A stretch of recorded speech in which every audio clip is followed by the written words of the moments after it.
Buenas tardes. Recibo todos los años este sobre de Médicos Sin Frontera. Yo creo que, como decía Mario Bunge, debemos colaborar siempre con las asociaciones que ayudan a los demás, los que lo necesitan, porque donde hay necesidades hay derechos y no hay derechos sin deberes. Esta es la memoria de Médicos Sin Fronteras de este año pasado, ¿no? Las actividades son de una importancia enorme. Debemos colaborar, independientemente de que nuestros gobiernos o estados no lo hagan. Debemos colaborar con asociaciones como Médicos Sin Fronteras. Nosotros siempre lo hacemos. Este año pasado, la situación de COVID ha hecho que Médicos Sin Fronteras intervenga incluso en España. Las gracias nos las dan ellos, pero debemos darlas nosotros a ellos, porque intervienen en pandemias, en emergencias, y Médicos Sin Frontera es una gran asociación. César, buenas tardes. Muy buenas tardes, Antonio, buenas tardes. César Arévalo, ¿no? Es un ingeniero, ¿no? Y lleva por lo menos 10 años de experiencia colaborando, haciendo, ¿no?, proyectos por todo el mundo. 6 años. ¿Puedes hablar? 6 años. Sí, 6. De momento 6, ya veremos, pero de momento 6. Los últimos 6 años de mi vida. Empecé en 2015 a trabajar como logista. Y sí. Pero socio como tú, socio de Médicos Sin Fronteras, soy desde que tengo 18 años. Cuando me hice mayor de edad, empecé a formar parte de esta familia. Sí, yo también he colaborado con otras asociaciones antes y con ayudas a niños, pero las asociaciones como Médicos Sin Fronteras son muy necesarias, porque no solamente es como Cruz Roja, sino que también da a visualizar las cuestiones de donde hay problemas, donde hay catástrofes. No solamente intervienen en asuntos médicos, sino también en asuntos de preparar escuelas, hospitales, ayudar a los refugiados, ¿no es así? Sí, Médicos Sin Fronteras es una organización no gubernamental que se centra en dar asistencia médico-humanitaria, sobre todo en víctimas de conflictos armados, en víctimas de desastres naturales, víctimas de epidemias, que viven en situaciones muy precarias, y nuestro principal objetivo es dar una acción humanitaria que permita, que la gente siga con vida, ¿no? Nosotros definimos nuestro trabajo como acción humanitaria, lo que intentamos es atajar una emergencia médico-humanitaria cuanto antes para poder equilibrar la comunidad que lo está sufriendo, ese desastre, ese conflicto armado, esa epidemia, esa inundación, ese terremoto. Tenemos un ámbito muy grande de lugares donde trabajamos. Te puedo compartir, si quieres, ahora mismo simplemente para que lo que estoy diciendo quede más, no sé. Sí. Mira, para que te hagas una idea, nosotros intervenís en todo el mundo, ¿no? Sí, ahora mismo... En rojo sois Médicos Sin Fronteras España, ¿no? Pero en negro sí, es internacional, ¿no? Sí, porque Médicos Sin Fronteras... Exactamente. ¿Se originó? ¿Cuándo se originó? ¿Cuándo se creó? Médicos Sin Fronteras, pues este año cumplimos 50 años como organización. Empezamos a trabajar en 1971. Fue fundada por un grupo de médicos y de periodistas franceses que, lo que querían era dar no solo asistencia médica, sino también poder dar testimonio, porque esa es otra parte fundamental en nuestro trabajo. Y eso es lo que hacemos. No solo trabajamos para ayudar a la gente, sino que también a veces intentamos dar a conocer esas crisis olvidadas, esa violación de derechos humanos, esas situaciones donde la población, donde las personas, donde seres humanos sufren, ¿no? Y esa parte de testimonio fue muy importante. Por eso nosotros también tenemos una parte muy potente en periodismo y en testimonio. Y aquí lo que puedes ver, pues es un poco eso. Son 88 países en total y alrededor de 480 proyectos donde trabajamos actualmente en todo el mundo. Esto es de 2020. Acabamos de presentar esa memoria de la que tú hablabas. Sí. Y bueno, y ahí podéis ver un poco, sí, en rojo es Médicos Sin Fronteras España y en negro veis el resto de secciones, porque Médicos Sin Fronteras está formada por varias secciones y aunque los principios de actuación y cómo trabajamos es el mismo, pues nos dividimos el trabajo, ¿no? Porque, bueno, son 88 países y es mejor, ¿no? Poder dividir esa carga laboral. Entonces, sí. Lo que hablabas antes de con quién intervenimos, mira, yo te quería enseñar un poco a qué poblaciones damos servicio. Lo vais a ver enseguida, lo vas a ver enseguida aquí. Pues mira, nosotros nos centramos, como puedes ver, en esas 4 víctimas, ¿no? Sí. Víctimas de conflictos armados, es decir, podemos tratar a personas que se han tenido que desplazar porque han tenido que dejar su casa porque hay un conflicto armado y se han visto, su vida se ha visto en riesgo. Víctimas de enfermedades de epidemias o de enfermedades endémicas, como sería pues, la malaria, la tuberculosis, el VIH, bueno, el ébola, el COVID ahora, ¿no? Que no está ahí porque era de 2020, pero el COVID, ¿no? Y luego también hacemos víctimas de violencia social y personas excluidas, es decir, migrantes, personas que, por ejemplo, como ocurrió en Myanmar con la etnia rohingya, ¿no? Que aparte de ser víctima de conflicto armado, ellos estaban excluidos de la atención sanitaria. En Myanmar no podían ir a un centro de salud simplemente por ser de esa etnia, ¿no? Y luego, por último, víctimas de desastres naturales, ¿no? Como tsunamis, inundaciones, terremotos. Esos son los 4 pilares de donde van nuestras acciones, a esas 4 tipos de víctimas. Y sí, eso es un poco lo que hacemos, siempre centrándonos en lo que hablábamos antes de lo que es respuesta de emergencia en acción humanitaria directa. Sí, los conflictos armados siempre llaman la atención porque no tenéis ningún miedo, a pesar del riesgo y el peligro que corréis. De hecho, ha muerto hace poco una compañera vuestra, ¿no? Y varios en Sí, Somalia, puede ser, ¿no? En Somalia era. Ha ocurrido en Etiopía, ha ocurrido en Etiopía, en la región de Tigray, donde teníamos una intervención para poder asistir a muchas víctimas de ese conflicto armado. Es un conflicto armado muy potente, muy aislado, donde no hay mucho acceso a la ayuda humanitaria. Nosotros conseguimos entrar a trabajar, asistir a la gente que lo necesita, que eso es por lo que estamos ahí. Y por desgracia, ahora hará un mes más o menos, asesinaron a 3 compañeros, una compañera española, María, y 2 compañeros etíopes. Y sí, es una pena porque más allá de la pérdida humana, hay que entender que la ayuda humanitaria es eso, ayuda humanitaria. Nosotros no tomamos parte en el conflicto, nosotros no tomamos parte de ninguno de los 2 lados. Nosotros atendemos a las personas que son víctimas de ese conflicto, ¿no? No nos importa su raza, su religión, su orientación política, si son de un bando o de otro. Y que no permitan y que no se permita y no se respete la ayuda humanitaria, pues claro, las implicaciones son muy grandes. Porque ahora, bueno, no podemos asistir a esa población. Hemos tenido que dejar de trabajar en esa zona porque, bueno, no tenemos la seguridad de poder hacerlo y es una pena. Es una pena que esto haya ocurrido por la pérdida humana, lo primero, es terrible. Y luego también por esa pérdida de poder seguir dando ayuda humanitaria a las personas que lo necesitan, ¿no?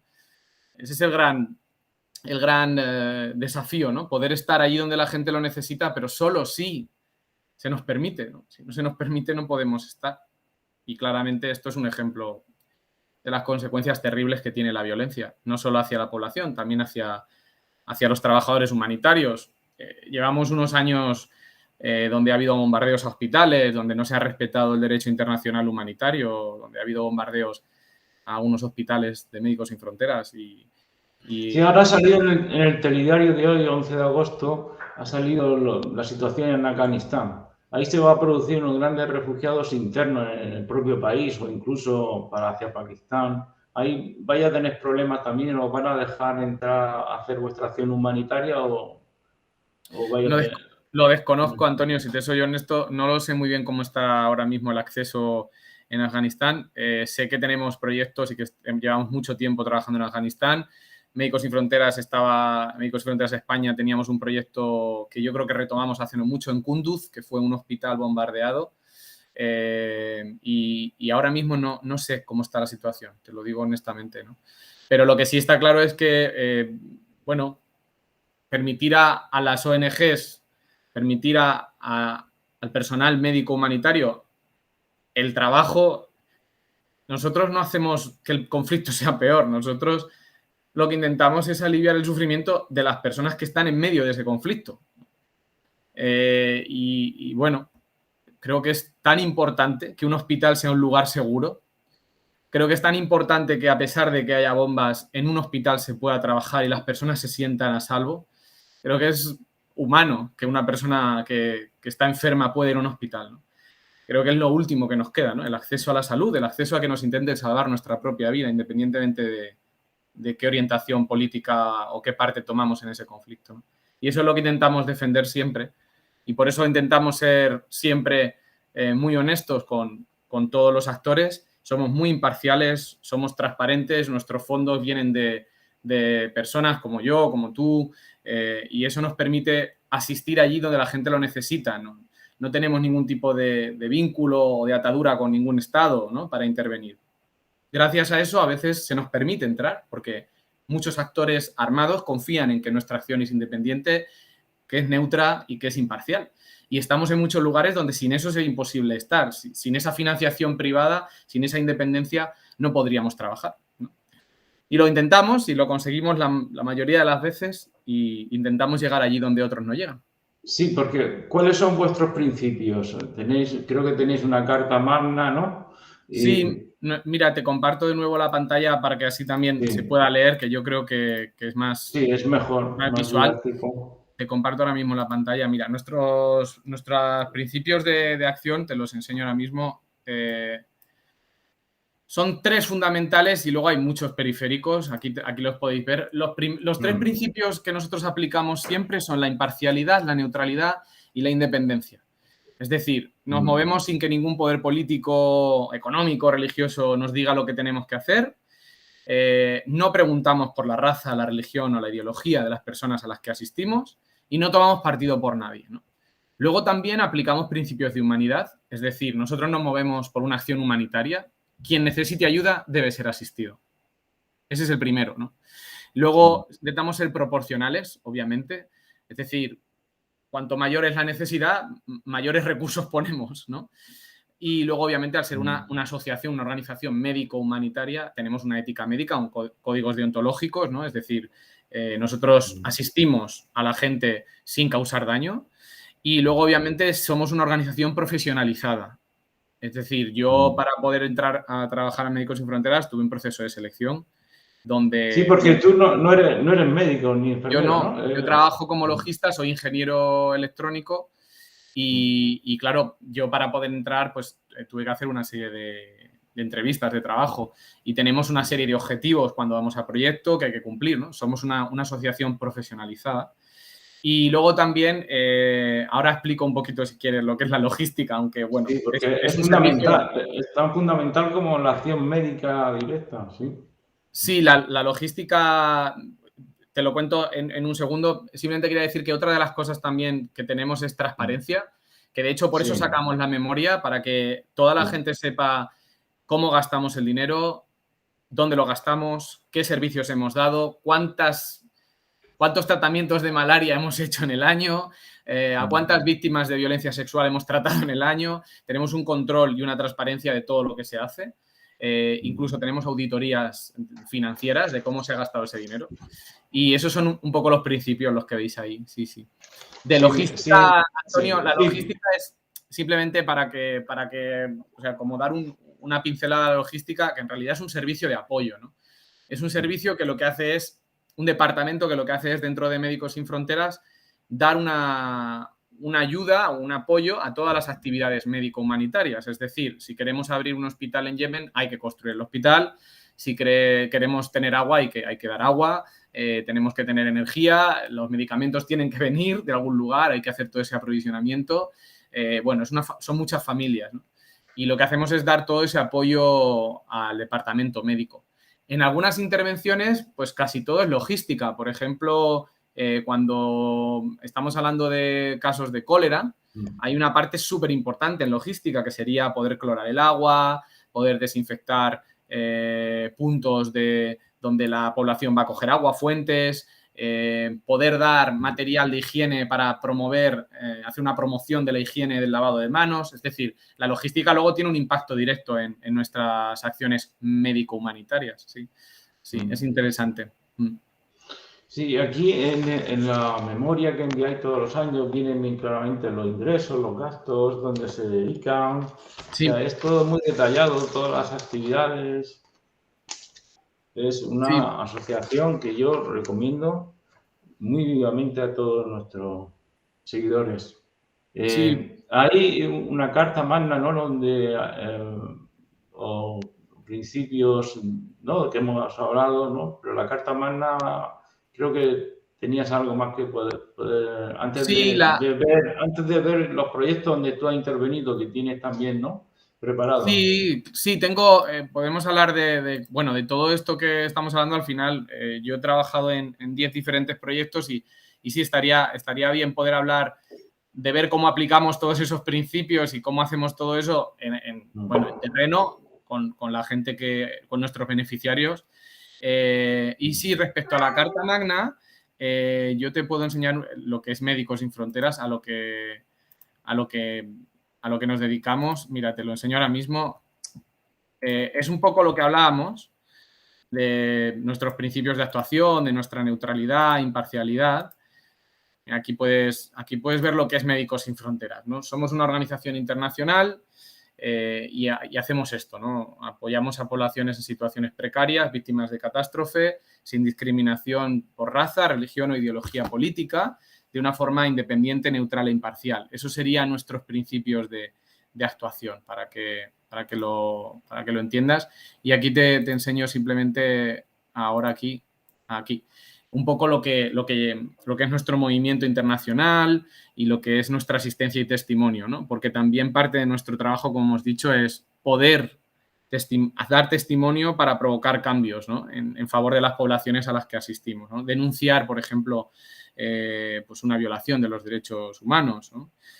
También poner encima de la mesa conflictos olvidados que llevan muchísimos años, como Sudán del Sur, como República Centroafricana, que no son mediáticos, donde no hay una atención mediática ni tampoco de otros organismos, ¿no? Para aliviar el sufrimiento de esos países, ¿no?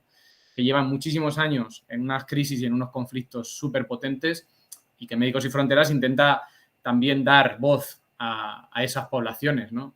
Porque luego hay otros conflictos que son más mediáticos, pero eso no quiere decir que esté la gente igual de mal, ¿no? O sea, a nosotros no nos importa cómo se llame el país, no nos importa cuánto de olvidado sea el país, lo que vemos es cuánto sufre la gente, ¿no? Intentamos ese sufrimiento no solo aliviarlo, sino también que se sepa lo que está pasando, ¿no?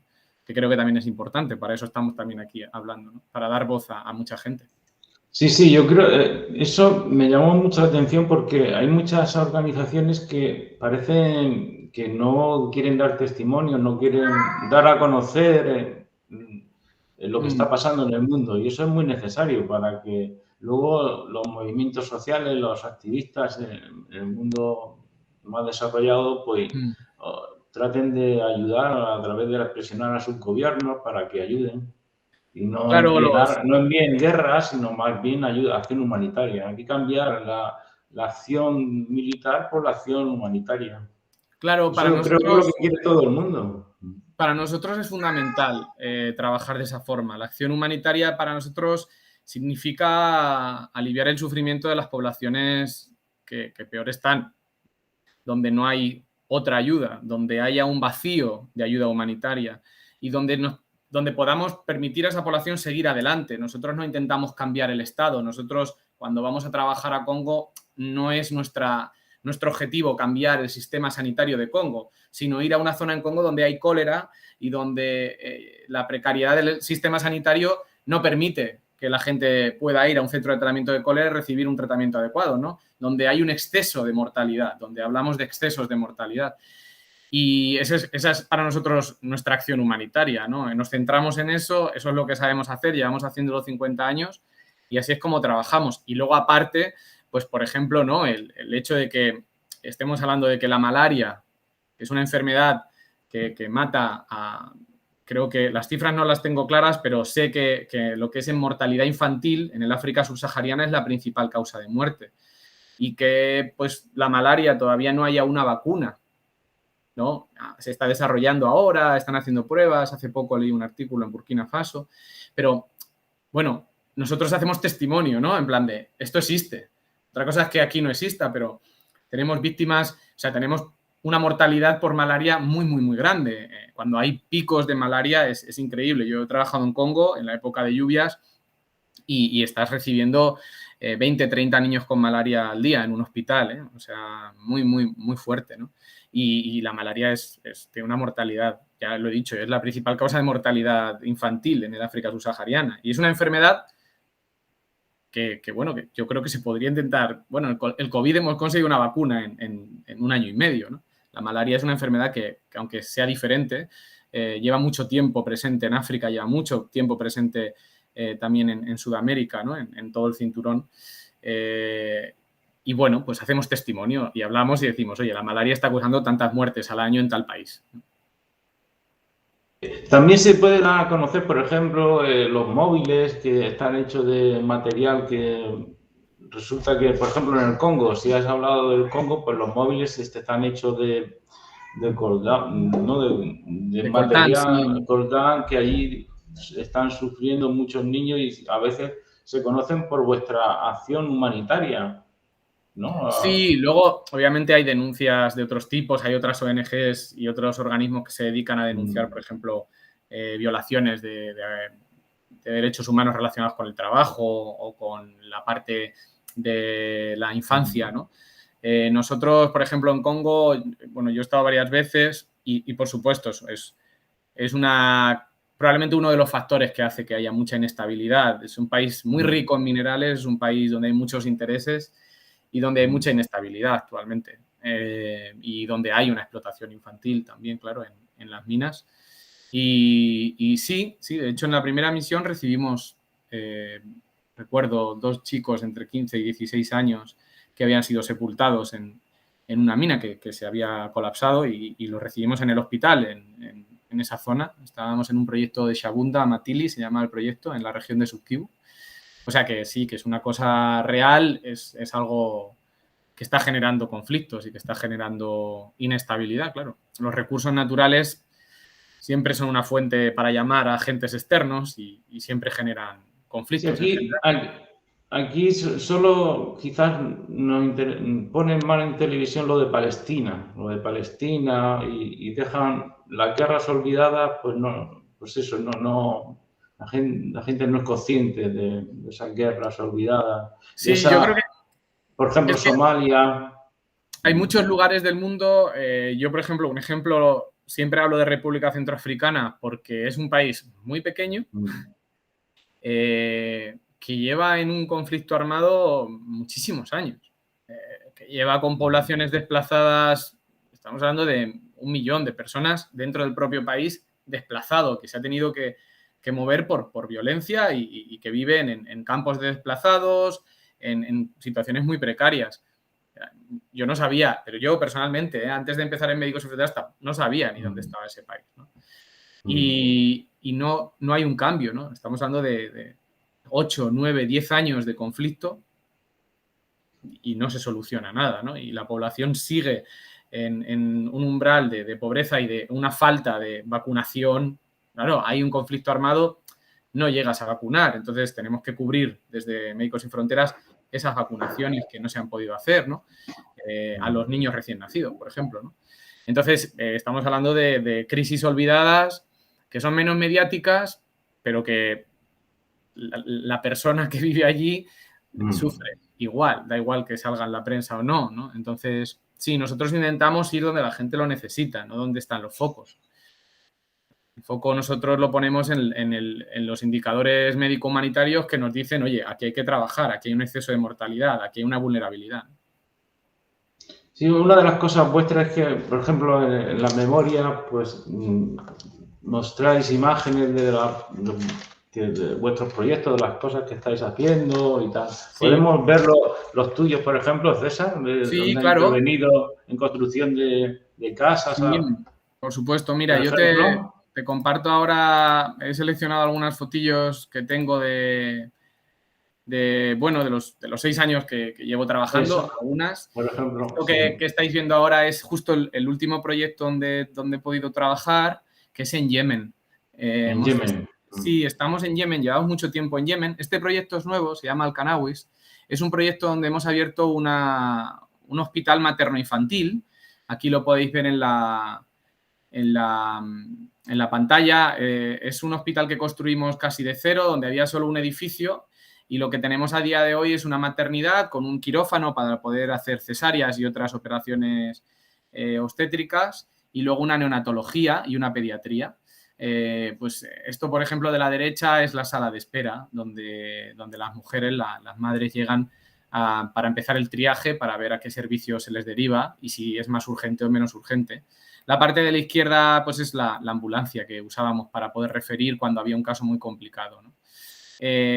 Os enseño más fotos de Al-Kanawis para que veáis una parte más... ¿Es en la parte norte del Yemen o el sur? Esto es Yemen del norte, sí, esto es la parte norte de Yemen, es en la región de Judeida, en la parte de la costa, sí, es la parte norte de Yemen.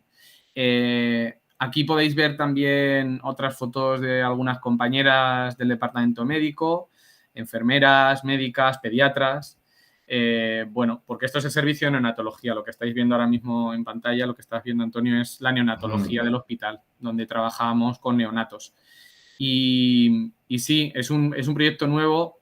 Yo he estado por ahí 6 meses y medio y ha sido muy satisfactorio, porque uno de los grandes problemas en Yemen es que, debido al conflicto armado, el sistema sanitario público gratuito pues está muy deteriorado, ¿no? Y la gente tiene muy pocos ingresos, es un país en guerra.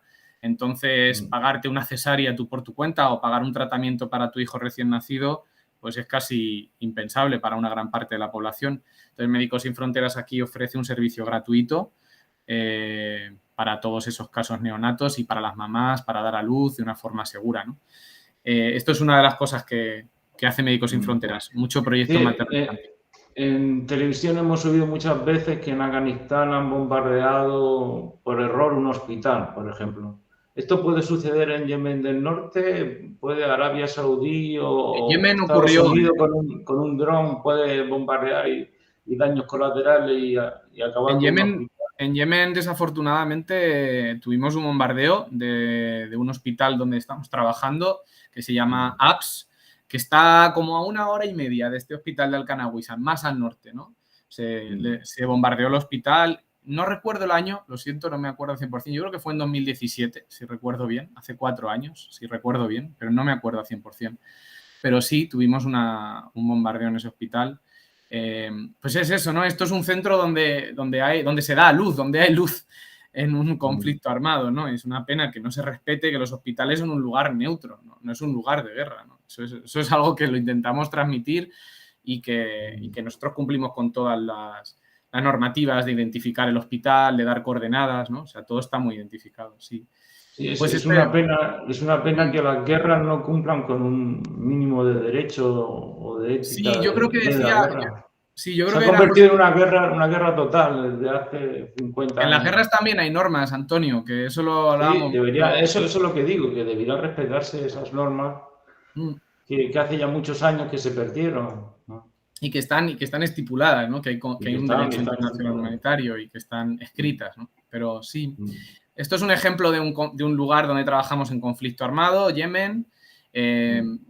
Os pongo otra foto, que esto es la parte de la construcción del hospital. Aquí podéis ver, pues, una parte de esa construcción. En la parte izquierda estábamos haciendo un servicio de maternidad para las mamás que ya han dado a luz y que necesitan un seguimiento durante 2 o 3 días por alguna complicación.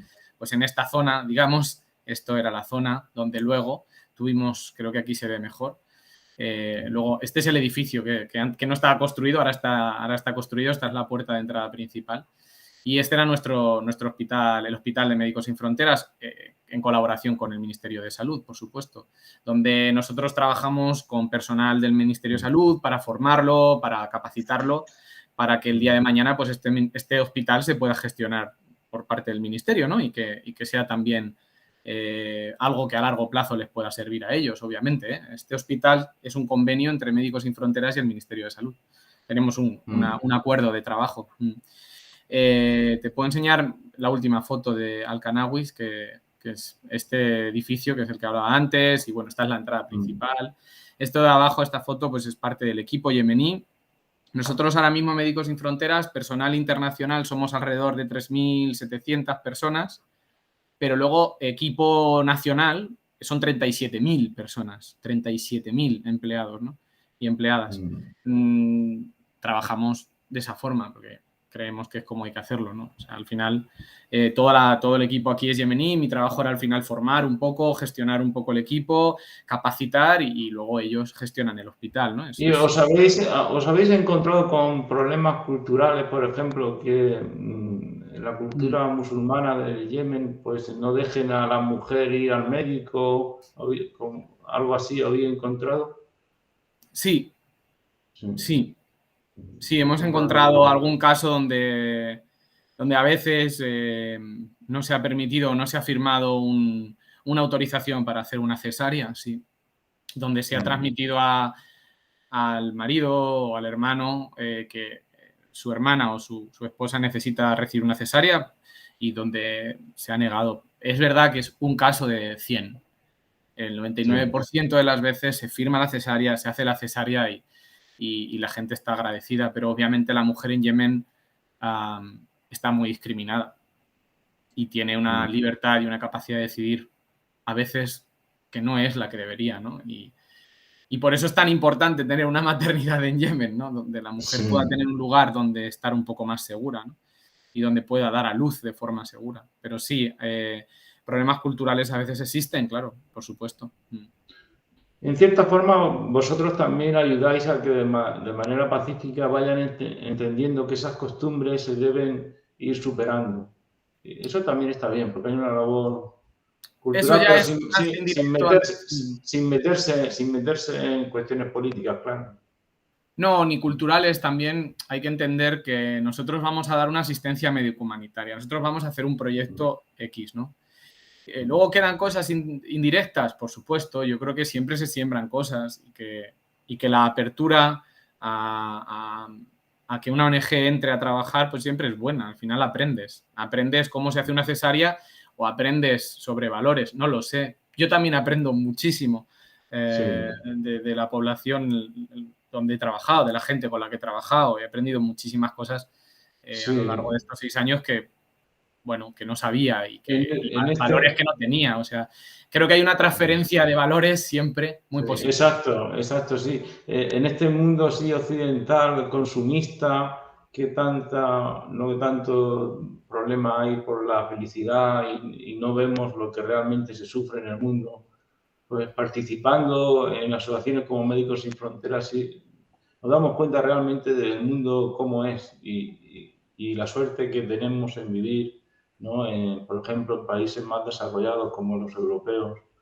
Sí, está claro. Yo creo que el COVID, si me permites, ha puesto... Mira, por cierto, hablando de COVID, te pongo imágenes de la intervención de COVID que hicimos mientras... Exacto, sí. Esto es una imagen en España, esto es en Andalucía, donde hicimos un apoyo a residencias de mayores con material, con formaciones, material de equipamientos de protección individual.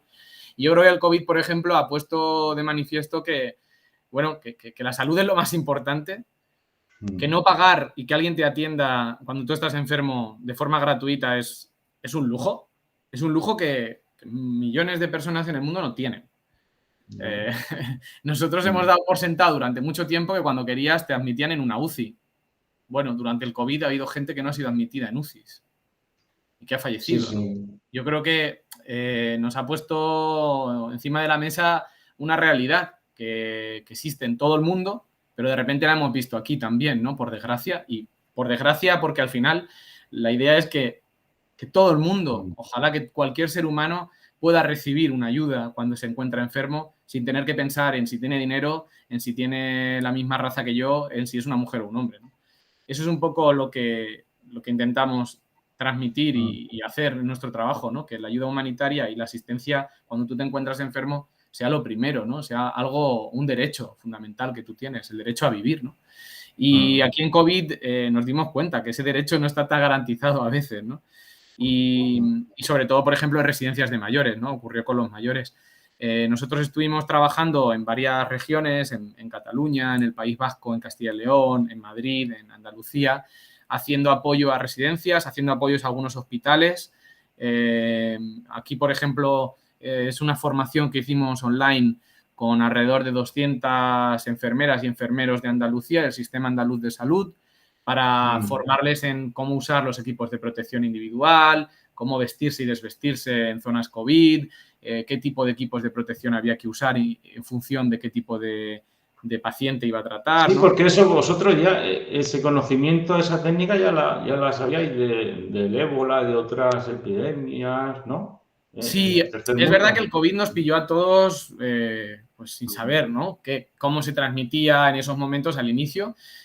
Iban saliendo más evidencias científicas, pero nosotros sí que es verdad que sí que teníamos una experiencia en cómo se trabaja cuando hay una epidemia, ¿no? ¿Qué es lo que es importante cuando hay una epidemia? Bueno, lo importante es poder identificar los casos positivos, poder formar al personal sanitario sobre cómo tratarlos, poder dar equipamientos de protección individual para que ese personal sanitario no se contagie y poder tener personal sanitario que atienda a las personas que se enferman.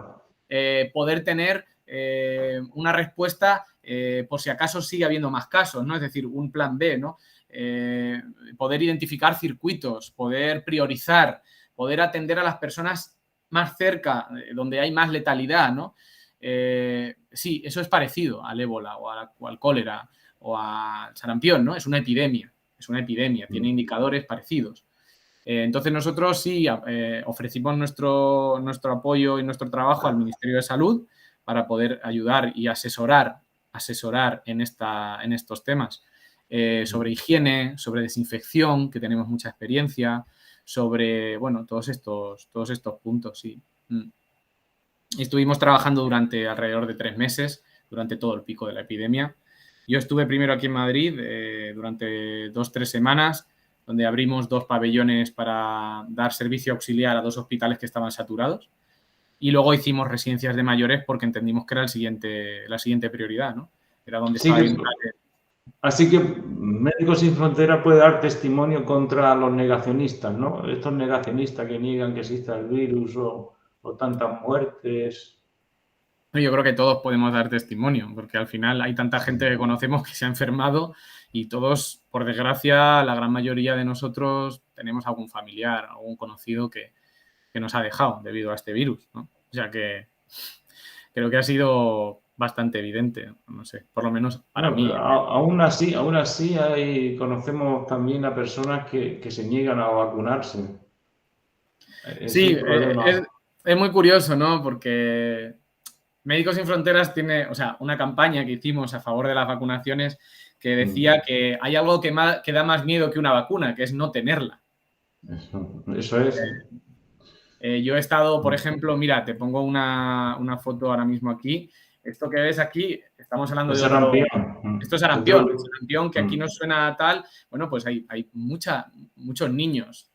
Por ejemplo, esto es ¿En qué Congo. país? Esto es en En Congo, esto Congo. es en República Democrática del Congo, en la población de Kigulube. Pues tuvimos una epidemia de sarampión. O sea, había una gran parte de la población entre 5 y 15 años que no había sido vacunada. Bueno, pues tuvimos una epidemia de sarampión, ¿no? Tuvimos que habilitar, como aquí podemos ver, algunas tiendas, construir algunos edificios muy rápido para poder aislar esos pacientes, para poder aumentar la capacidad de camas en el hospital, porque estábamos teniendo 2 niños por cama en la pediatría. Imagínate, yo llego con desnutrición y de repente cojo sarampión, ¿no? Uf. O yo llego con una diarrea y de repente cojo sarampión, ¿no? pues es súper, bueno, peligroso, ¿no? Entonces... Sí, la deshidratación era una de las causas, hace unos años era una de las causas principales de muerte en los niños en todo el tercer mundo, la deshidratación, que se podía combatir el acceso al agua Sí. potable también, que lo damos por sentado, ¿no? Igual que las vacunas, Sí. las damos por sentadas. Nosotros nacemos y nos ponen las vacunas. Punto. Sí, No pero hay algunas pastillas que tenía una farmacéutica muy importante, por ejemplo, Bayer, que permite que el agua esté sana o algo así. Ellos ayudan, realmente las grandes corporaciones ayudan a vosotros en todos estos proyectos o miran para otro Nosotros, lado, si no pagáis no dan nada. no, mira, nosotros, Antonio, nosotros compramos medicamentos y compramos material en nuestros almacenes principales y centrales en Europa y los compramos siempre mirando el precio y la calidad, porque nosotros tenemos un servicio un departamento de calidad que tiene que validar, ¿no?, todos esos fármacos y luego el Ministerio de Salud del proyecto donde trabajamos tiene que validar todos esos fármacos. No aceptamos donaciones para no entrar en conflictos, para que no haya una marca que utilicemos más que otra y que nadie diga Médicos Sin Fronteras está usando esto. No lo aceptamos para poder mantener esa independencia en nuestras acciones. Compramos los medicamentos donde sean más baratos y donde sean buenos. De hecho, una de las grandes también líneas ahora mismo de Médicos Sin Fronteras es una campaña que se llama Campaña de Acceso al Medicamento, donde cuando vemos que hay medicamentos que son necesarios en una gran parte de la población, en África, en Sudamérica, en India, no lo sé, y que tienen un precio desorbitado, con unos beneficios desorbitados y que la población no puede comprarlos, denunciamos. De hecho, hace no mucho, hace 2-3 años, conseguimos con esta campaña reducir el precio de la bedaquilina, que es un medicamento que se usa para tratar la tuberculosis, ¿no? Conseguimos millones de firmas para que la empresa que lo fabricaba bajara el precio, ¿no? Pues es una buena actuación. Sí, A eso es nosotros nos una muy buena importa, actuación. Es nos una importa que buena la gente actuación. tenga acceso, claro, nos importa que la gente tenga acceso a esos medicamentos. Nos importa que la gente que sufre y que es víctima de ese precio desorbitado pueda acceder al medicamento, que está muy bien que se pueda pagar en Europa, pero es que también es que donde hay tuberculosis es en otro país, ¿no? También. ¿Y esa gente qué hace? ¿Cómo se compra ese medicamento? Y ahora con el COVID también, la OMS está diciendo que se repartan vacunas al tercer mundo porque sí, pero la no se realidad, va... Antonio, es que el porcentaje de población que ha sido vacunada, por ejemplo, en África es súper bajo, súper bajo, ¿no? Es muy, muy bajo. Al final, nosotros tuvimos una reunión hace no mucho, Médicos Sin Fronteras, con el Ministerio de Salud para eliminar patentes, para que no se cobre patente con la vacuna del COVID, ¿no? Para que sea un bien público. Al final una pandemia seguirá siendo una pandemia mientras que haya gente que no tenga acceso a esa vacuna. Y creemos en que todo el mundo tiene el mismo derecho a vacunarse, independientemente de si haya nacido en Madrid o aquí en Kigulube, ¿no? Para nosotros eso es fundamental, que todo el mundo tenga acceso a vacunas y medicamentos independientemente del lugar donde ha nacido. Creemos en eso y a eso nos dedicamos. Aquí después en Kigulube hicimos una campaña de vacunación. Era un lugar, aquí podéis ver la foto, bastante difícil de acceder. A veces teníamos que llegar con helicóptero para dejar pues esas vacunas que de hecho pues aquí en estas dos cajas azules, que es una caja de cadena de frío, llevamos vacunas de sarampión, donde luego hicimos una pequeñita campaña de vacunación en la población de sarampión. Y hay un socio, ¿no?, de Médicos Sin Frontera que está Sí, descansando después este es mi colega Popa, sí, este es Popa, que es un gran logista, que, bueno, es un compañero rumano que se encargaba de la logística en este proyecto y, bueno, estaba agachado porque se levantaba mucha tierra con las aspas del helicóptero para que no le dieran los ojos y para sujetar también el plástico porque a veces se puede volar, ¿no? Y, bueno, esto es un ejemplo de exactamente, ¿no?, que también intentamos llegar allí donde, por muy difícil que sea, llegamos, intentamos llegar, ¿no? Si la gente lo necesita, como era este caso, donde había una epidemia de sarampión, pues ahí vamos, ¿no? Si es un helicóptero, un helicóptero. A veces no es un helicóptero, a veces es, por ejemplo, como podéis ver en esta foto, en Etiopía. En Etiopía, pues esto es una clínica móvil y cargábamos las cosas en burro y en caballo. Bueno, porque no se podía acceder de otra forma, ¿no? No había acceso por carretera. pero aquí trabajamos con una población desplazada, un conflicto entre dos etnias, donde al final, bueno, lo que decidimos era generar clínicas móviles donde nos movíamos para poder atender a esa población que estaba un poco, digamos, esparcida por una parte de la región, ¿no? Y poder ver cómo estaba su estado nutricional, si había alguna enfermedad, como por ejemplo alguna diarrea, qué acceso al agua tenían, cómo estaban los centros de salud, si había personal sanitario y bueno, y a la vez dábamos un tratamiento a las personas que lo necesitaban, ¿no? Entonces, una de las cosas, César, que se nos dice a los que ayudamos con vosotros, por ejemplo, es que ¿por qué en esos países, por ejemplo Etiopía, no salen más médicos? O sea, de los jóvenes no se hacen médicos y vuelven allí a ayudar. Bueno, depende mucho del país. Yo creo que cada país tiene su sistema de educación y hay países donde pues, hay muchísimos médicos y muchísimas médicas que salen. Ahora, sueldos, seguridad para que esos médicos y esas médicas trabajen en esas zonas rurales. Bueno, son muchos factores, ¿eh? A veces tienes personal que no quiere ir a la zona porque el Ministerio de Salud no puede pagar o porque van y se encuentran que la seguridad no es fácil y no se ven seguros para trabajar en esa zona. Bueno, ocurre esto, sí, ocurre. O sea que es más complejo de lo que pensamos. Es muy complejo. Es que es complejo porque los ministerios de salud a veces funcionan bien, a veces no, a veces tienen carencias, a veces hay inseguridad, a veces de repente tú tienes un centro de salud en una población que tiene 3.000 personas, hay un conflicto armado en otra población que está a 20 kilómetros y hay 20.000 personas que se desplazan y llegan a esa población de 3.000. Y ahora tienes una población en lugar de 3.000 personas de 23.000 personas, pero el centro de salud es el mismo. Los medicamentos que había son los mismos y el personal sanitario es el mismo. No dan abasto para atender a 23.000, ¿no? Esto es un desequilibrio. Pues ahí es donde nosotros entramos a trabajar, en esos desequilibrios.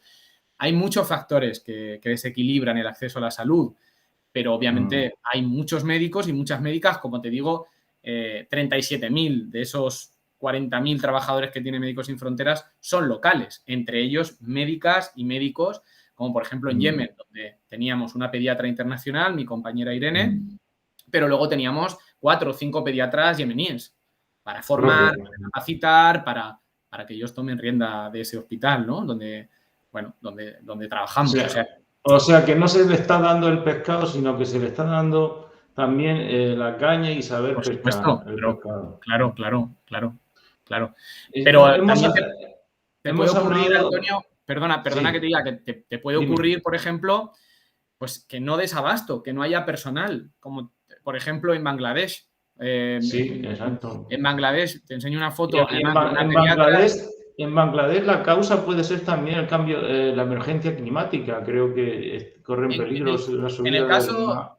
En el caso de este proyecto en Bangladesh, Antonio, fue 800.000 personas, rohingyas, que vivían en Myanmar, que se vieron obligados a moverse aquí.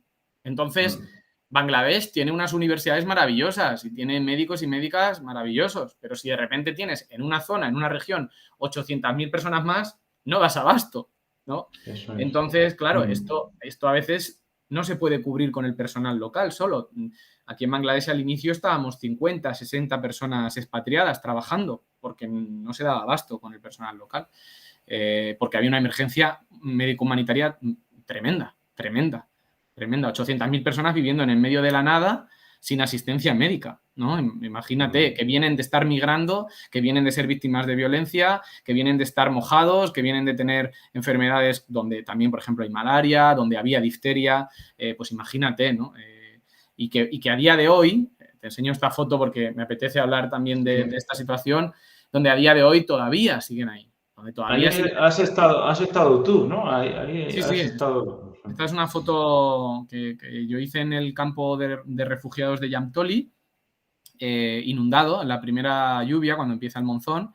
Y bueno, lo que aquí se puede ver es las condiciones de vida de todas esas personas, ¿no? Que al final, pues eso, estamos hablando de 3 años ya, creo, Y bueno, y ahí siguen, ¿no? Es otro de los grandes. Se puso el foco, se habla de la crisis de los Rohingya, pero bueno, estas son las condiciones de vida, ¿no? En un lugar que se inundaba, donde, bueno, todo esto que veis aquí son letrinas, imagínate a nivel sanitario y a nivel de acceso al agua y de saneamiento cómo influye, ¿no? Entonces sí, a veces hay unos desequilibrios tremendos donde pues ahí vamos a intervenir, ¿no? Por desgracia es donde tenemos que estar, yo creo. Ojalá que algún día no haya esos desequilibrios y no haya que estar, no sé. Sí, los refugiados es uno de los grandes problemas actuales. En la Olimpiada salió un representante de refugiados por todo el mundo, de la cantidad de millones de personas que son ya refugiados. Es una cifra, que viven en campos. Es la cifra más alta de la historia después de la Segunda Guerra Mundial. Creo Estamos a día de hoy en la cifra más alta después de la Segunda Guerra Mundial de número de personas refugiadas y desplazadas por violencia. A día de hoy. 80, 90 millones de personas ya entre un conflicto y otro. Por ejemplo, en Siria también produjo 1 millón. Ahora en Myanmar, en Bangladesh. Sí. También internos, como motivante en Afganistán se está produciendo ahora internamente, ¿no? Desplazamiento. Sí, en República Centroafricana, mira, te pongo. En República Centroafricana, que te comenté antes, tiene un millón, alrededor de 1 millón de personas desplazadas internas. Es decir, que no han ido a otro país, que se han quedado dentro de la República Centroafricana, pero que no viven en su lugar de origen. Que se han visto forzadas a moverse, se han visto forzadas a migrar porque su vida estaba en riesgo, ¿no? Incluso para evitar genocidios como se produjeron en los años 90 con los Hutus y los Tutsis, ¿no? Y los Tutsis en Ruanda. Y los Tutsis. Sí, aquí en República Centroafricana hay una gran parte del país no está controlado por el Estado. Hay grupos rebeldes que controlan, o grupos independentistas, o fuerzas que controlan algunas regiones. Y claro, cuando entran en conflicto, cuando entran en un conflicto con el Estado, pues los civiles se ven obligados a moverse porque no se pueden quedar ahí, ¿no? Y esto, por ejemplo, que ves ahora en la foto es una clínica móvil que realizamos en República Centroafricana para atender a personas desplazadas. En este caso, estas personas desplazadas fueron por inundaciones que se produjeron en el río Ubangui.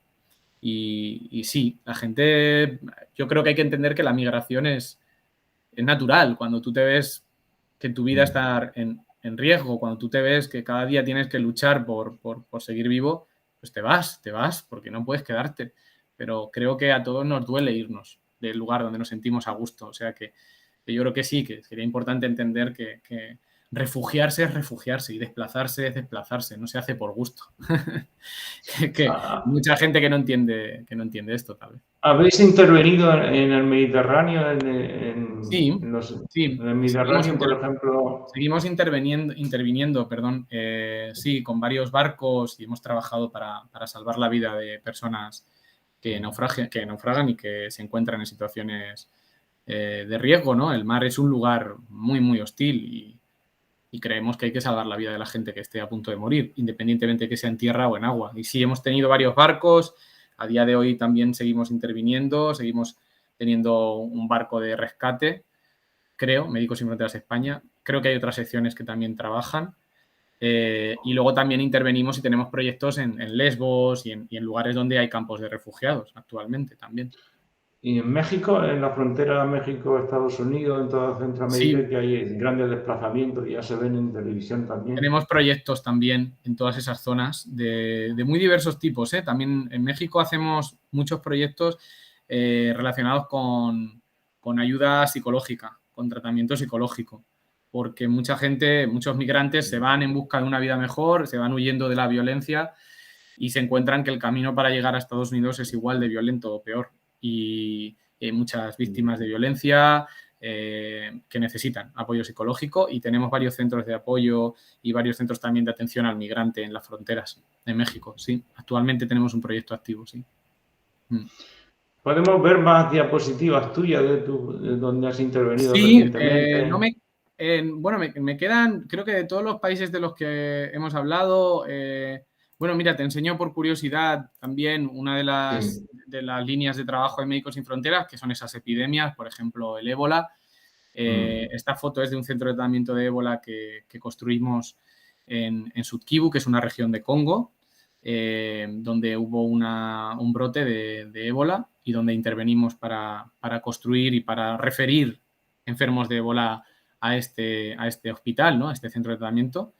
Es parte de nuestro trabajo y es súper importante el tener un plan de emergencias ya listo para poder intervenir rápido, porque al final este tipo de epidemias, cuanto antes las puedes atacar, puedes identificar, puedes aislar y puedes referir los pacientes, menos se expanden, ¿no? Y el ébola es una enfermedad que tiene una letalidad altísima.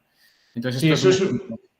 eso es una cuestión muy interesante porque cuando estalló todo lo del COVID aquí en Europa o en Estados Unidos, faltaban mascarillas, faltaban respiradores. ¿Cómo el sistema, vosotros tenéis un sistema de previsión, Sí, nosotros de previsión? Y resulta que en Europa, que parece que era tan desarrollada, no tenía un sistema de previsión para estas cosas. ¿Eso nosotros cómo podemos explicarlo? Sí, nosotros tenemos siempre en las misiones, en los países donde trabajamos, tenemos una parte de nuestro almacén dedicado a una serie de materiales, tanto médicos como fármacos, como no médicos, como material logístico, listo para una serie de escenarios, ¿no? Por ejemplo, aquí en Congo sabemos que se puede dar un brote de ébola, un brote de cólera y tenemos ya almacenado y no se toca una serie de material para que si hubiera una alerta y confirmáramos que es un caso positivo, pudiéramos intervenir sin tener que pedir a Burdeos, por ejemplo, que nos mandara un helicóptero, un avión, perdón. Eso es. Eso Entonces, es, que funcionáis mejor que muchos estados que se consideran yo no sé si desarrollados funcionamos mejor. en temas sanitarios, en temas fundamentales. Yo Claro. creo que la diferencia es que nosotros sabemos cuánto de difícil es que te llegue material cuando ocurren las cosas, porque todo el mundo está buscando ese material, ¿no? Eso Y es. porque las cosas ocurren siempre más rápido de lo que tú piensas. Entonces, esa experiencia, son 50 años trabajando en estos contextos. Yo creo que probablemente hace 50 años no sabíamos que necesitábamos tener esto preparado. Ahora lo sabemos. Ahora identificamos esos escenarios y tenemos ese plan de emergencia, donde también tenemos identificado personal para poder llamar una bolsa de trabajo, ¿no? Para decir, oiga, tengo que abrir un centro de tratamiento de ébola, necesito enfermeros.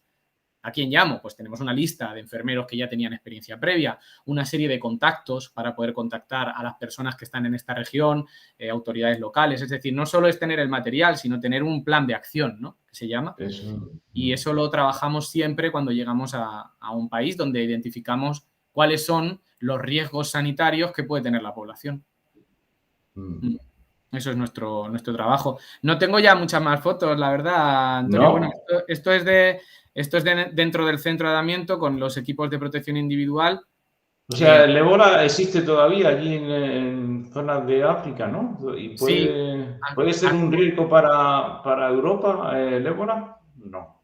bueno, no sé si O- recuerdas cuando hubo en Guinea, Conakry, en Sierra Leona, en Liberia hubo un brote de ébola súper, súper fuerte, creo que fue en 2014, si no recuerdo mal, y se contagió una enfermera española y también un párroco, creo que estaba por allí. sí, sí. El ébola sigue existiendo. En Congo a veces vuelve, a veces se va, es endémico, es una enfermedad que surge de vez en cuando. Tuvimos un brote muy grande en la región de Nord Kivu, luego se paró, bajó a Sud Kivu, tuvimos una serie de casos, luego también se paró, pero obviamente si pongo la mano en el fuego, yo creo que obviamente dentro de 5 o 6 años podría volver a haber un brote de ébola, por supuesto, no está erradicado, no es una enfermedad erradicada en África, para nada, no lo es. Por desgracia, cada X años sigue habiendo epidemias de ébola. Esto es un ejemplo, esto es de 2019, creo. Estuve en Congo, sí. Creo que sí, que esta foto es de 2019, cuando estuve yo por tercera vez allí. Y había habido un brote anterior en 2014, en 2015. O sea, es una enfermedad que está presente, que a veces pues surge porque está en los animales y se transmite al humano y empieza la epidemia, ¿no? Otras veces está dormida, ¿no? Como decimos, Pero, por supuesto, esto es un ejemplo. Aquí estamos. Había ébola confirmado por la Organización Mundial de la Salud y esto hace 2 años. Y, pues por desgracia, se podría volver a dar casos de ébola positivos en Congo. La enfermedad está allí. Y, de momento, no hay una vacuna 100% eficaz, ¿no? Ni un tratamiento 100% eficaz, ¿no? Bueno, si podemos ver otras Pues creo que te enseño todo. fotografías. Bueno, lo último que me quedaría sería este hospital tan bonito, también por hablar de cosas así un poquito diferentes. Esto es un hospital en Congo, en un proyecto que se llama Kusisa, que es un hospital rural donde teníamos incluso un quirófano y a mí me gusta esta foto porque también pues es un ejemplo de cómo intentamos también tener proyectos que luego sean sostenibles, ¿no? Esto es un proyecto que la energía es 100% solar, Sí, con paneles placas solares y solares. baterías, y lo instalamos. Esta foto ya tiene tiempo, esto es 2016, 2017, creo, algo así, 2017. Y bueno, y ahí está funcionando. Y nada, es un hospital gestionado por energía solar para también enseñar otras cosas, diferentes que hacemos también en Médicos Sin Fronteras, que también es súper importante, claro. Imagínate en esta zona rural donde solo se puede acceder a pie o en moto, imagínate llevar combustible o electricidad, no hay electricidad para nada, ¿no? Entonces, bueno, al menos el hospital es independiente de eso y se puede tener un quirófano donde tengas un respirador, un concentrador de oxígeno, ¿no? Gracias a eso, ¿no? Así que, bueno, es otra imagen un poco diferente y también, bueno, porque me gusta personalmente, es parte de mi trabajo, o sea que estoy muy Exacto. contento de haber hecho eso, ¿no? Pero sí, Muy desde bien. luego. Y ya está, yo no Pues, tengo, te soy honesto, creo que hemos pasado por casi todas las fotitos que tenía listas. pues una última pregunta, César, es ¿cómo ves tú la emergencia climática, cómo puede afectar a más posibles catástrofes? ¿Habéis prevenido eso? ¿Tenéis algo previsto para la subida del nivel del mar, por ejemplo? Pues mira, O hay indicadores. En Rusia, por ejemplo, el permafrost está hundiendo media Siberia en verano. Está claro que el cambio climático es un factor más que está afectando a poblaciones que ya están en una situación de vulnerabilidad, ¿no? Generando sequías durante mayor tiempo, generando temperaturas mucho más altas. Estamos evaluando todos esos efectos porque también se van a producir desplazamientos de población, ¿no? Bueno, la organización, creo que era ACNUR. ACNUR habló ya que se va a empezar a hablar de refugiado climático. No sé si ya existe como tal. O sea, tú puedes tener un pasaporte como refugiado climático, ¿no? Nosotros de Médicos Sin Fronteras seguiremos trabajando con esos refugiados, con esas víctimas de catástrofes naturales, como es el cambio climático, que empieza a ser una catástrofe natural, ¿no? Y desarrollaremos proyectos para poder atender a estas poblaciones. De nuestra parte, lo que sí estamos haciendo, y ese es el ejemplo de los paneles solares, es intentar que nuestras intervenciones sean más sostenibles. Pues muy Porque bien, pues sí, intentamos. si hay personas necesarias, son como vosotros que sois socios y pertenecéis a asociaciones que hacen el bien, incluso arriesgando vuestras vidas y todo para hacer que la gente no sufra tanto. Y solo podemos dar las gracias, ¿no? Las gracias dais vosotros, pero las gracias las tenemos que dar todos los demás y porque el mundo humano sin actividades como acciones humanitarias como las vuestras, pues no sería por lo menos lo mismo, no sería por lo menos lo mismo, ¿no? Hay Sí, estoy de acuerdo.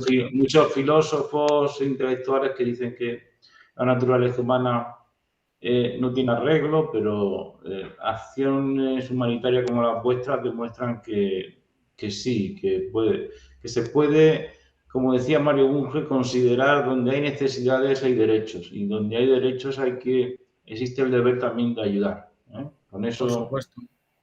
¿no? Por Yo creo que supuesto. con esa reflexión, ese pensamiento deberíamos quedarnos. Y nada, muchísimas gracias y un abrazo muy fuerte y seguir Ah, así. gracias a ti. Gracias a ti por el tiempo, por darnos a Médicos Sin Fronteras este espacio para hablar de lo que hacemos y sobre todo también para poder hablar de las personas y de los seres humanos que no están tan presentes y que están un poco olvidados y que son víctimas de muchas cosas. Y yo me gustaría decir que hay una frase que a mí me gusta mucho, que para mí me representa a Médicos Sin Fronteras y a mí como socio, porque lo único capaz de salvar a un ser humano es otro ser humano. Y yo creo que esa humanidad no hay que perderla. Todos hacemos acción humanitaria cuando tratamos bien a alguien y eso es lo que intentamos, ya sea como socio, ya sea como trabajador, como logista, como médica, como una buena persona. Yo creo que hay que seguir confiando en que siendo humano se puede ayudar a otros humanos. Si no, está un poco más difícil. Yo creo en eso. Pues eso es lo que creemos todos, lo que creemos, creer también. Tenemos que creer en que eso es posible, ¿eh? Y confiar más en los demás, en las demás personas, ¿eh? No todos son psicópatas que van a la guerra y forman guerras. No Muchísimas todos. gracias, César. Gracias a ti, Muchísimas Antonio. Un gracias. placer. Gracias. Gracias. Desconectamos.